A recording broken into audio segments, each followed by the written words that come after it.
आप सीखने में दिलचस्पी रखते हैं तो यकीन तकरीबन उस 6 लाख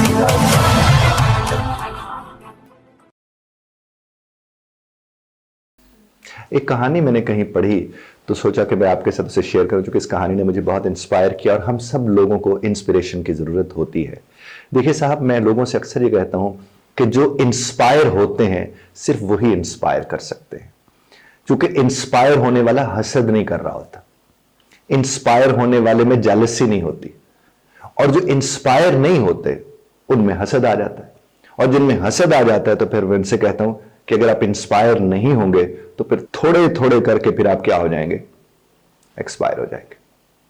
यानी मैं ये अर्ज करूं दोबारा आपसे कि आप अगर इंस्पायर नहीं होंगे तो फिर थोड़े थोड़े करके आप एक्सपायर हो रहे होंगे, क्योंकि जो इंस्पायर होता है वो इंस्पायर करता है, और जो इंस्पायर नहीं होता वो हासिद होता है, उसमें जेलसी होती है और वो थोड़ा थोड़ा करके एक्सपायर हो जाता है। ये कहानी एक अफगानी प्रोफेसर की। अफगानी प्रोफेसर ने अपनी कहानी में बताते हैं कि उन्होंने बड़ी मेहनत कोशिश से पढ़ाई की, बाहर भी जाके पढ़ा, जो कुछ उनके पास था उन्हें सब लगा दिया, और वो पीएचडी बाहर से करके आ गए। और कहते जब वो वापस लौट रहे थे तो वो कहते क्या ख्वाब थे, मैं जाऊंगा और ये हो जाएगा। और वो तो ये फरमाते हैं कि उन्हें लगा कि प्रेसिडेंट की बात तो उधर मेरा होना है। लेकिन जब वो घर तशरीफ लाए और जगह जगह वो अपनी सीवी रिज्यूमे वगैरह लेकर गए, कोई उसे रखे ना, कोई कहे कि आपकी तालीम ज्यादा है, कोई कहे कि हमें इसकी जरूरत नहीं है, वगैरह वगैरह। फिर हुआ ये कि उन्होंने तंग आकर उन्होंने कहा कि अब जाहिर काम तो कहीं नहीं मिला, लेकिन काम तो करना है, जिंदगी तो चलानी है, और पॉजिटिविटी तो यही है कि आप अपनी जिंदगी चलाने की कोशिश करें। तो खैर उन्होंने जाकर वो जो गाड़ियां जहां धोते हैं उन्होंने उस तरह का एक अपना बना लिया सिस्टम, गाड़ियां वाड़ियां धोनी शुरू कर दी, और बड़े चमका के और बड़ा खूबसूरत गाड़ियां वो धोते करते थे। उनके वो वाले रिश्तेदार जो उनके थोड़ा दूर के थे, लेकिन वो उनके हासिदीन में से थे, एक तरह किस तरह पढ़ लिया, ये सब कुछ कर लिया, तो वो जानबूझ के अपनी गाड़ियां गंदी करके कहते हैं उनके पास लाया करते, और वो उन्हें कहते कि आपने ये धोनी है तो ही हम आपको पैसे देंगे, नहीं तो हम आपके पास नहीं आएंगे। तो कहते वो कहते हैं प्रोफेसर साहब कि मैं उसको भी एक चैलेंज समझकर बहुत अच्छी तरह उनकी गाड़ियां साफ सुथरी करके धोता था। और एक दफा कहते वो गाड़ी मेरे पास लेकर आए, एक मेरे उनके कजन वो कहते हैं वो लेकर आए गाड़ी मेरे पास। तो जब वो गाड़ी लेकर आए तो उनका बेटा बड़ी क्लास में पढ़ता था, कॉलेज का स्टूडेंट ही था। तो गाड़ी बहुत ज्यादा गंदी हुई थी, और मैंने जब 2-3 दफा उस गाड़ी को अच्छी तरह धोया तो उसके बाद वो ना बड़े परेशान मुझे लगे। तो मैं ये समझा कि शायद ये ना हो कि इनकी वजह से मेरी जो 8-10 गाड़ियां लगी हुई हैं वो खराब हो जाए। तो कहते मैं उनके पास गया और मैंने उनसे कहा कि कहीं ऐसा तो नहीं कि गाड़ी मैंने ठीक नहीं धोई, मैं फिर धो देता हूँ। वो कहने कि नहीं यार, मैं परेशान हूँ, मेरे बच्चे का कल पेपर है और इसकी तैयारी बिल्कुल नहीं है, और मैं नहीं चाहता कि ये खराब हो, तो मुझे कुछ समझ नहीं आ रहा। तो कहते मैंने फिर उनसे कहा कि आप अगर मुझे इजाजत दें तो ये सामने मेरे साथ बच्चा बिठा दें, मैं इसको तैयारी करवा देता हूं इम्तिहान की।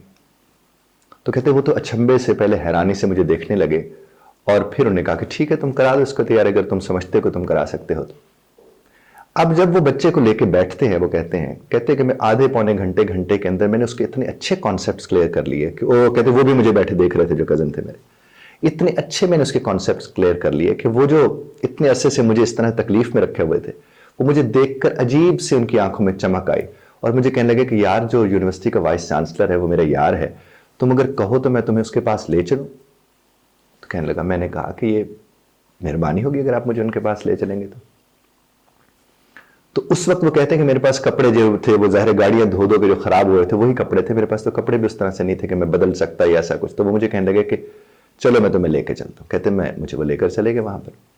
जब वो वाइस चांसलर के कमरे में कहते दाखिल हुए तो इतनी साफ सुथरी जबरदस्त किस्म की कुर्सियां पड़ी हो, वो कहें कि मैं साइड पर खड़ा हुआ, मुझे समझ ना आया कि मैं बैठूं कैसे उन कपड़ों के साथ। और कहते वाइस चांसलर ने भी मुझे मिस्त्री समझा हुआ था, कोई मिस्त्री था।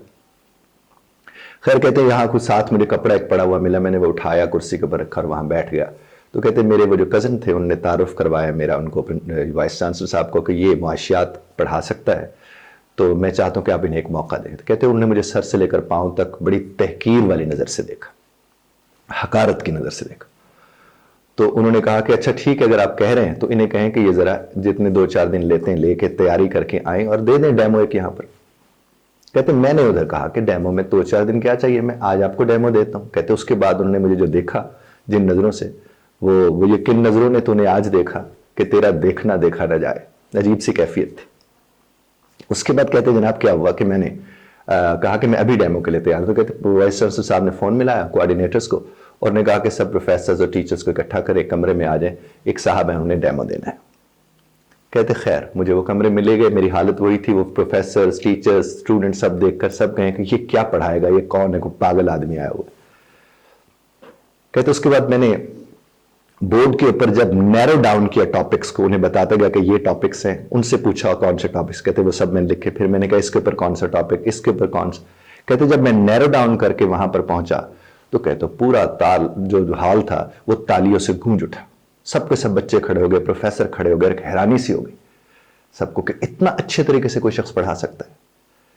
کہتے وہ وقت تھا جب مجھے لگا کہ میری پڑھائی ضائع نہیں ہوئی، اور وہ وقت تھا جب مجھے لگا کہ چونکہ میں نے ناکامی پہ یقین نہیں رکھا تھا اور جو میرے حصے میں آتا تھا میں نے کیا تھا، تو میرے اللہ نے آج مجھے اس مقام کو دیا ہے.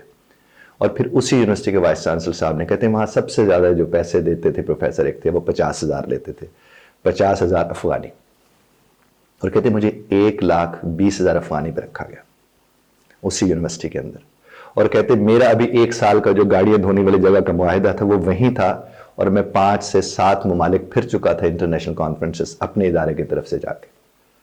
اور میں اپنے اللہ کا تب بھی شکر گزار تھا، اور تب بھی شکر گزار تھا جب میں گاڑیاں دھوتا تھا. تو انہوں نے کہا کہ اس سے نتیجہ میں نے جو نکالا، یعنی پروفیسر صاحب کہتے ہیں کہ اگر آپ ناکامی کو ناکامی نہیں سمجھتے تو آپ کامیاب ہو جاتے ہیں، اور اگر آپ ہاتھ پر ہاتھ دھرے بیٹھے رہتے ہیں کہ اگر ایک کام نہیں ہو سکا تو اب دوسرا بھی نہیں کرنا، اس کے نتائج ٹھیک نہیں ہوتے ہیں. مجھے ان کی کہانی سن کر بہت زیادہ انسپریشن ملی، تو میں نے سوچا کہ کیوں نہ میں آپ کے ساتھ بھی اس بات کو شیئر کروں. ہو سکتا ہے کہ اس میں کہیں نہ کہیں آپ کے لیے انسپریشن ہو. میرا کام صرف آپ کی خدمت میں ایک بات پیش کرنا ہے، نتیجے تو صاحب آپ نے اپنے حصے کے نکالنے ہیں. بہت شکریہ دھیان سے سننے کا. اور ہاں، اختلاف رائے کا حق آپ یہاں بھی محفوظ رکھتے ہیں، بس طرز اختلاف رائے کا خیال رکھیے گا.